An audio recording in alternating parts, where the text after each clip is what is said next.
చిత్తూరు జిల్లా కుప్పంలో 4వ రోజు పర్యటనలో భాగంగా పలు కార్యక్రమాల్లో రాష్ట్ర ముఖ్యమంత్రి నారా చంద్రబాబు నాయుడు సతీమణి నారా భువనేశ్వరి పాల్గొన్నారు. అమ్మవారి గంగమ్మను దర్శించుకోవడానికి వచ్చిన నారా భువనేశ్వరికి 11వ cluster incharge Kannan, unit incharge Mukesh ఆధ్వర్యంలో భారీ బాణసంచా నడుమ మహిళలు మంగళ హారతులతో, మంగళ వాయిద్యాలతో ఘన స్వాగతం పలికారు. శ్రీ ప్రసన్న పెద్దపల్లి గంగమ్మ ఆలయంలో అమ్మవారిని దర్శించుకుని పూజలు చేపట్టారు.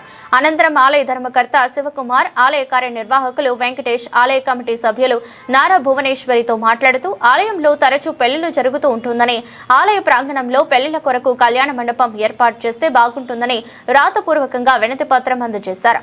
ఈ విషయమై నారా భువనేశ్వరి స్పందించి సానుకూలంగా హామీ ఇవ్వడం జరిగిందని ఆలయ కమిటీ సభ్యులు తెలిపారు. కార్యక్రమానికి తెలుగుదేశం పార్టీ నాయకులు, కార్యకర్తలు, మహిళలు పెద్ద ఎత్తున ఉన్నారు.